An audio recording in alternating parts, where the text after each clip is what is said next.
morning. It is about 7 o'clock and we are back into the New Hampshire woods. Trail I'm going on, I have to go on this bike path for about a half mile before it veers off, going up Mt Flume, then to Mt Liberty and back down. Mt Liberty and the trail back down is on the Appalachian Trail, so that'd be cool to do some of that. But what I'm really looking forward to is the Flume Slide Trail, which is considered dangerous. They kind of mandate you don't descend that trail because it's that steep. But going up it is just fine, especially this time of year. There's not going to be any ice and hopefully a little water. I'm not sure what to expect. I think it's going to be something close to what I plan on doing up in Mount Washington, so this should be good training. I'm probably going to have to wear the GoPro on my head because I think I'm going to need all hands on deck for that one. But we'll see. It's going to take a couple miles before we get there. Hopefully I get my trailhead soon, because who likes walking on a paved path? It's kind of boring so far. But it's cold. It's not even 60 degrees yet. So hopefully the sun comes out soon and I'll be sweating buckets. So we shall see.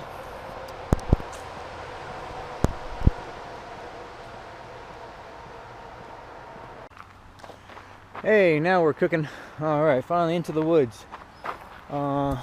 So we are taking the Liberty Spring Trail, which is also part of the Appalachian Trail. I'm going to veer off and go to the Flume Slide Trail, which will take me up to Mt Flume, which is on the Franconian Ridge. I'm going to take that ridge over to Mt Liberty and then back down the Liberty Spring Trail / Appalachian Trail back here. Liberty and Flume are part of the New Hampshire 48, which are they have 48 peaks here in New Hampshire that are over 4,000 feet. To put that in perspective, Connecticut has 0 that are that tall. So it's pretty special. The first hike I did, I hit 3 peaks, which were Lafayette, Lincoln, and Little Haystack. I'm not sure if Little Haystack was a 4,000 or not. The other two definitely were. And then we were on top of Cannon Mountain yesterday. We didn't hike up there. We took the tram car. So I don't know if that counts. Probably not. But still, after today, 5, maybe 6 peaks over 4,000 would be conquered, which would be fun. I heard the trail is pretty easy from the beginning. Maybe they're just getting through this stuff, and on the elevation map it's all one contour line until we get right to Mt Flume, and then there's about 3 or 4 contour lines in about an inch space, because I'm pretty sure we're going straight up. So I just started this hike, probably already ran into about 3 spider webs, which is already pissing me off. It's probably only about 1 billion more to go. So I haven't taken too many videos so far yet, because basically this is just a walk in the woods, or it has been thus far, and all the trail descriptions stated that people don't do this trail for scenery and everything. They do this trail specifically for the Flume Slide, which I don't know if I'm close, but it's no longer a walk in the woods. We definitely have ourselves an elevation gain now. So online, the Flume Slide is rated as a class 2/3 scramble. I wasn't even aware that scrambles had designations like that. In my research, I didn't find anything higher than a class 3, so I'm guessing anything above a class 3 is considered rock climbing. So this is, blurring the lines between hiking and rock climbing here on this trail. Not quite yet. Still, I don't think I'll need my hands quite yet, but once we get to the slide, probably put on the headgear, take some videos that way. I am almost 4 miles in. It's 8:30, I think, so 4 miles, an hour and a half. It's okay time. So many spider webs or silkworms, I don't know what the heck they are, but they like to put their webbing right in the middle of the trail, eye level, mouth level, every time. Alright, let's keep on going. So, trail definitely got a little challenging recently. We are going straight uphill, but I knew this was going to happen. If you look at the trail, it's just all loose rock. It's very reminiscent of walking in snow, where you take a step and then you slide back half the step that you just took. So you're doing twice as much work. I think this is the part where I'm going to have to strap on, put my headgear on, because I might start needing my hands to start hiking up here. But that's why we came.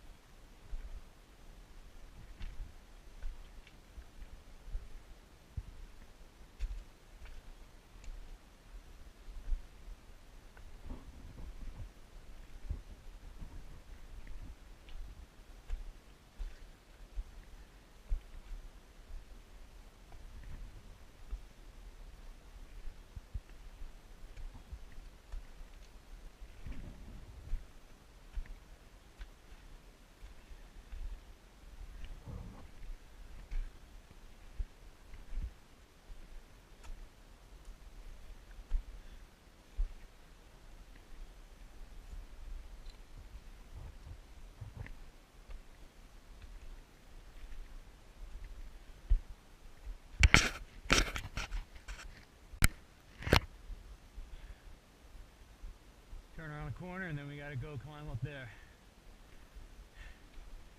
Looks fun. The water trickling down. Trying to avoid that kind of stuff.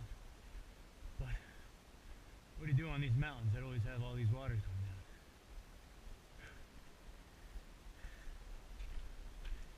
Not sure how well the audio is picking up, because I have to have the GoPro in my case to be attached to my head. So hopefully you guys can hear my very me waxing poetic as I try to conquer this thing.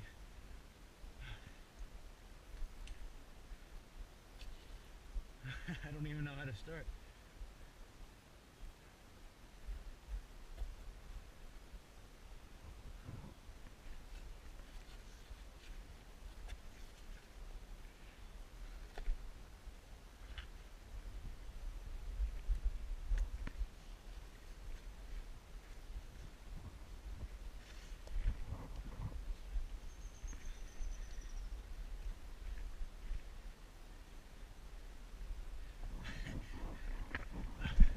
Not sure if that was the smartest route, but I made it. Along with the water, just like I noticed on the, what was the name of the other trail? The trail I descended the other day. Everything is so smooth. You would think you get a little bit of friction on this granite, but I don't know what caused it. Everything is very, very slick.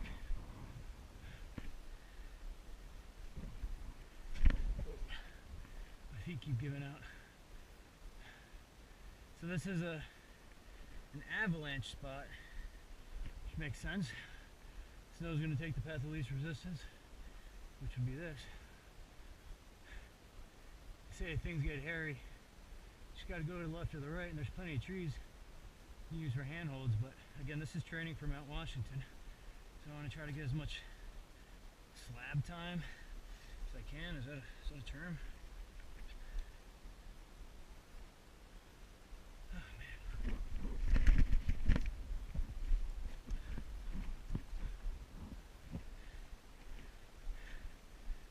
This is slick.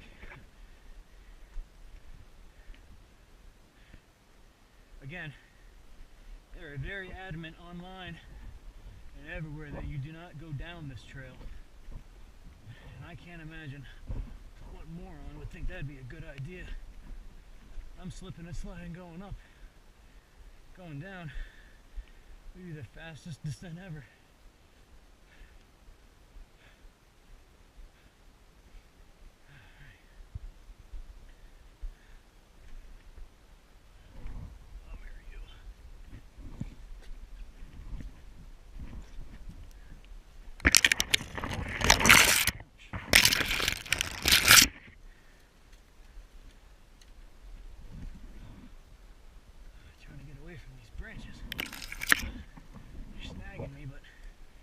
Giving me some handholds.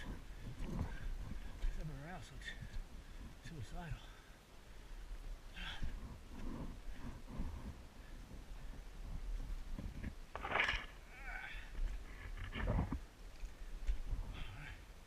Just doesn't end, does it?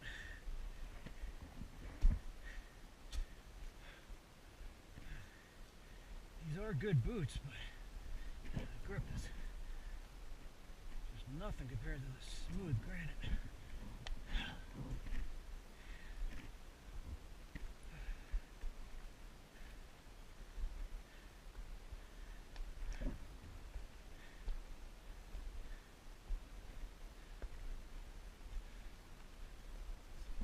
As long as I got trees, I'll be safe. Which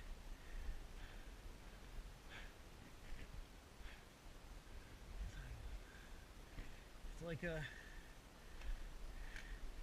like playing a game of chess. You absolutely have to know your next move and your move after that.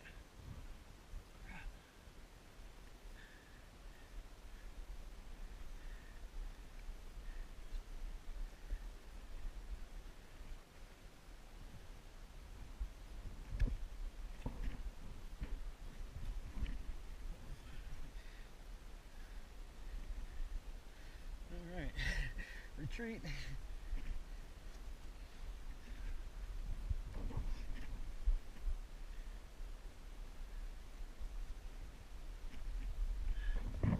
Goodness gracious, that wasn't even that hard. Yeah, it took a lot out of me. Man.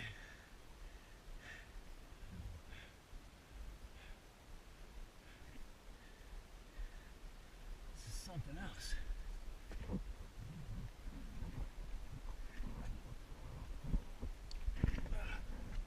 Hey tree, thank you. Thank you for existing. I think I'm gonna cross over and go on the other side. That's the best bet, I think.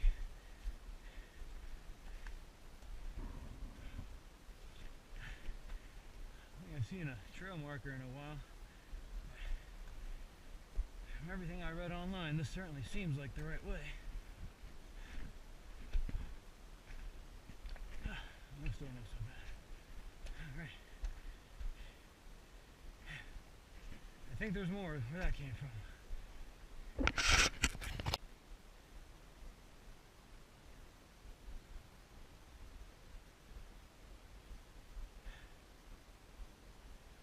Doesn't end. This doesn't seem as steep. A lot more crags for hand and foothold. Not just that bare rock slab face. This stuff is slick. As you see, I'm sure you can see, but there's just water all over these things. It hasn't rained in 2 days, but I don't think it matters. It's just a nature of gravity pulling water from the mountain. I don't know where I'm going to go here. I'll grab this root. There we go. Man, it looks gnarly up there.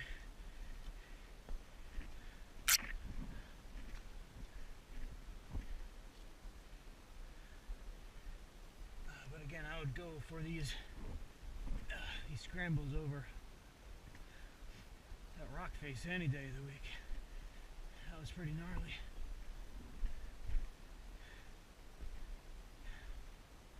Nice.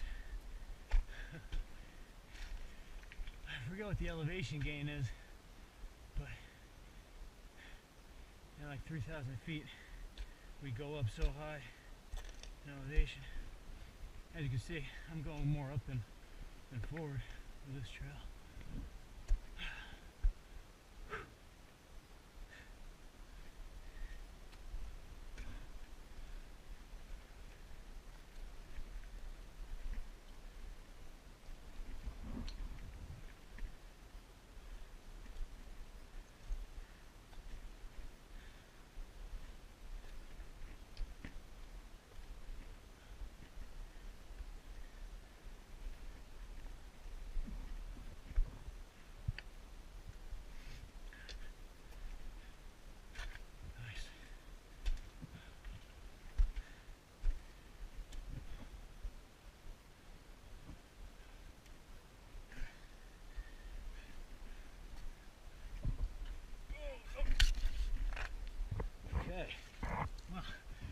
the closest I got to falling so far. Man, that would have sucked. Probably a good 3-foot drop, probably.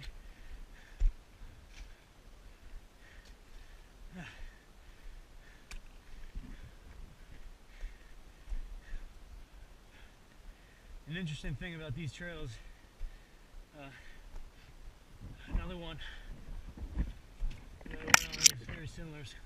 The Precipice Trail in Acadia National Park up in Maine. Was that once you're engaged, once you start going, you can't retreat. You have to push forward because that's easier than that.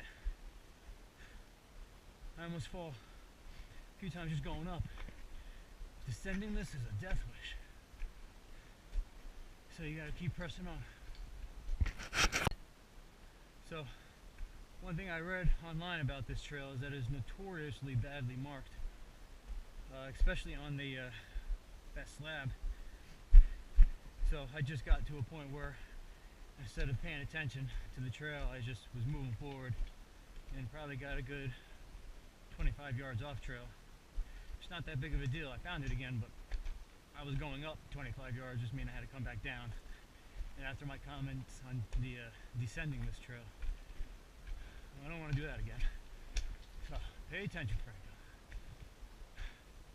Franco. Hey, we're back to Handycam. Pretty sure I'm done the slab, because I'm back into the green, which is fine. I'm glad to be on more stable ground. It wasn't that bad, honestly. I had that one close call, but other than that, it was pretty, you know, it's just every step has to be very deliberate and procedural. But it's very doable. I think I recall something crazy like 3,000 feet elevation in the mile,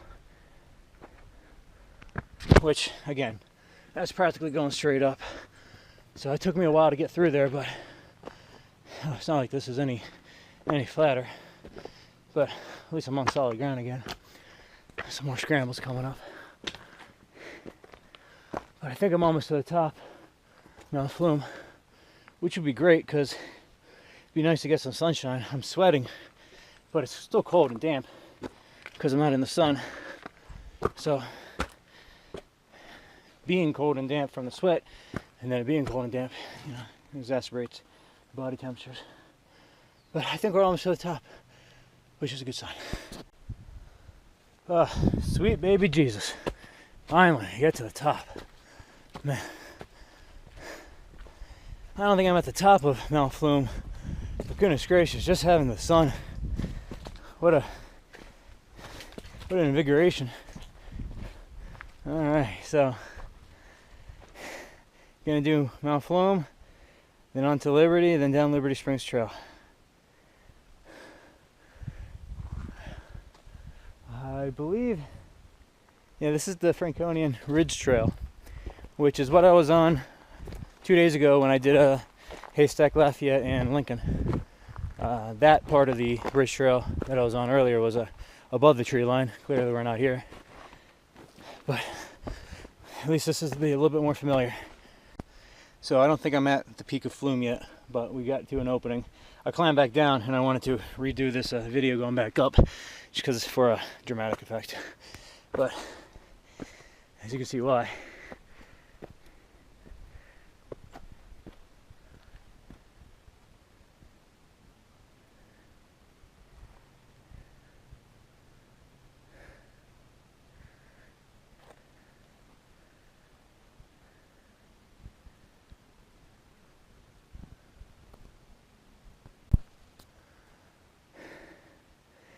So if I had to guess, I would say that's probably the peak of Mt Flume. And then I go over to that one, which I believe is Mount Liberty. And then that would be Little Haystack, Mount Lincoln, and then Lafayette, which again I've already done.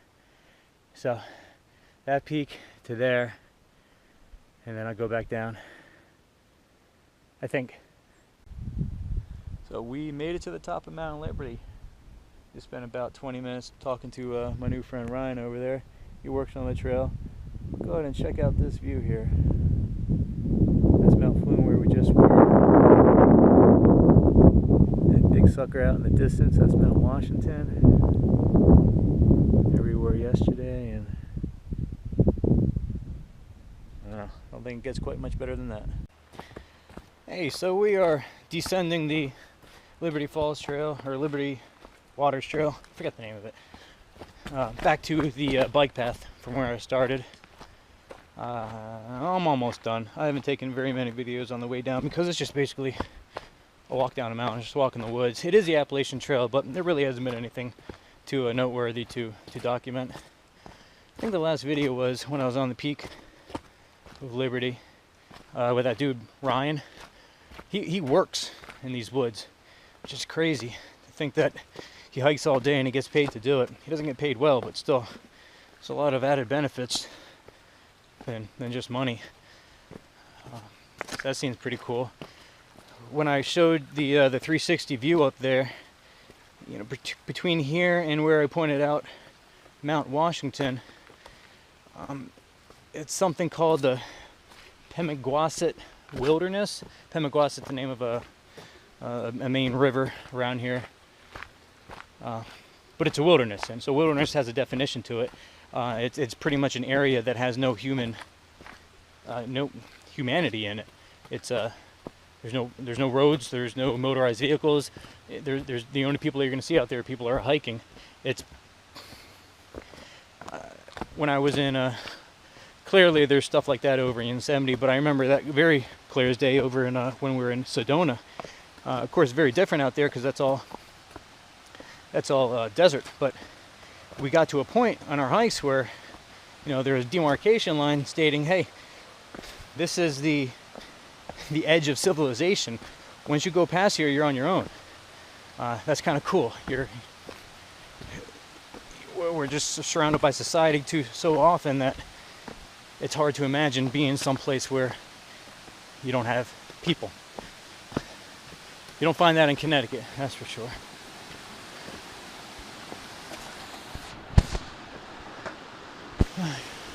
Came across a little river here. I'm not sure where the trail goes. I guess I go across the river.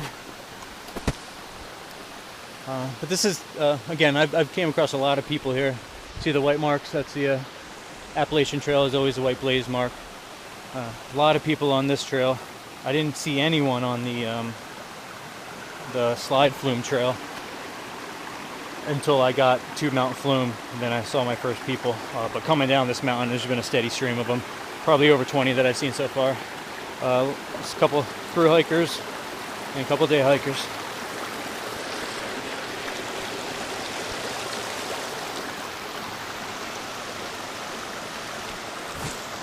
Be a nice place to camp. I'm going to turn the camera off. This is probably my last transmission. I'm going to dunk my head in this water and call it a day.